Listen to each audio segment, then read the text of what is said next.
Hola, soy Mario Arce y este es un espacio para todas las voces.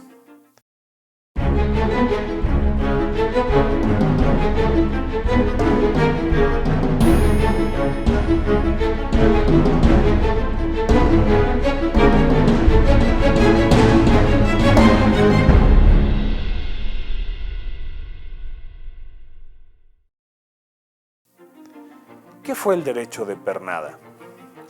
Durante la Edad Media se estableció una práctica que tuvo todo señor feudal, la cual consistió en mantener relaciones sexuales con las doncellas que contraían nupcias la misma noche de su día de bodas.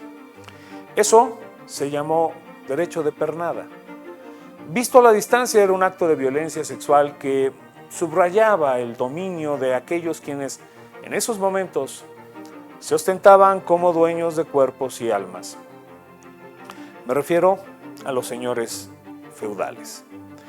En la Edad Moderna, esta práctica se trasladó a la Nueva España y durante el periodo de la colonia fue algo habitual. Con algunas variables, es decir, sin estar de por medio la boda de la doncella, este tipo de violencia se ejerció sin recato por parte de algunos propietarios de haciendas en territorio chiapaneco y prácticamente en toda la Nueva España. Esto hasta bien entrado el siglo XX. Aquí en Chiapas, a las haciendas se les denomina fincas. A la cabeza de una finca se encuentra el patrón, personaje que con reminiscencias feudales hizo uso y abuso de la condición que le fue heredada por derechos de sangre. El diario acontecer dentro de las fincas fue un universo cerrado donde la última palabra la tuvo siempre el patrón. Fincas las hubo de todo tipo y lo que las identificaba generalmente era el producto que mayoritariamente se extraía de sus espacios. Así podemos hablar de fincas azucareras, huleras, fincas de cacao y sobre todo, las más famosas, fincas cafetaleras. El desarrollo económico de toda finca dependió en gran medida de la mano de obra de quienes hacían producir el campo dentro de los espacios finqueros. La otra parte era la buena o mala administración de quienes estaban encargados de estos procesos. Cabe señalar que había distintas categorías de peones dentro del universo finquero. Así, podemos hablar de los peones acasillados, los peones enganchados y los ganadores. Los peones acasillados eran quienes vivían permanentemente en la finca y posiblemente habían nacido ahí mismo. En más de una ocasión, algunos de ellos, no todos, eran hijos bastardos del propio finquero. Los peones enganchados eran sujetos contratados para desempeñar una función durante un tiempo determinado, generalmente en periodos de cosecha.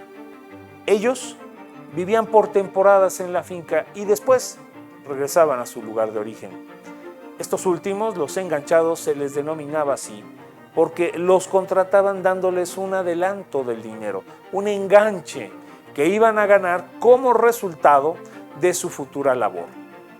A quienes los contrataban se les denominó enganchadores y estos eran personas que viajaban por las distintas poblaciones enlistando personal para sus respectivas fincas. Ahora bien, a partir de 1922 existieron las oficinas de control, que fueron espacios donde se contrataba a los trabajadores de estas fincas.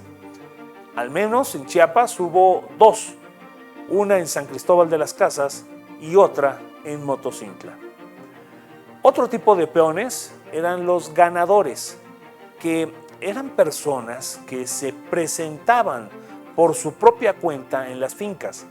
A estos últimos hay constancia de que se les otorgaba algún tipo de trato preferente por haberse presentado voluntariamente.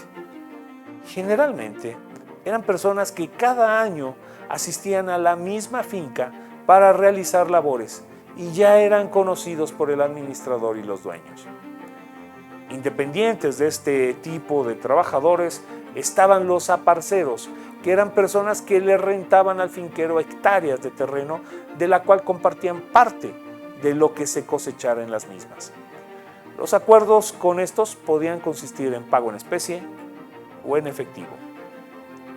Dentro de las fincas, las condiciones de trabajo fueron muy variadas. Cada finca es un caso independiente.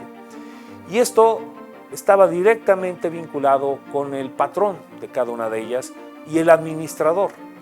En ocasiones, las condiciones no eran del todo favorables. Incluso hay casos en los que se les brindó a los jornaleros un trato sinceramente inhumano. Debemos entonces revisar algunos casos para darnos una idea de la vida dentro de aquellos lugares. Pero eso lo haremos en la próxima cápsula. Gracias, yo soy Mario Arce y este es un espacio para todas las voces.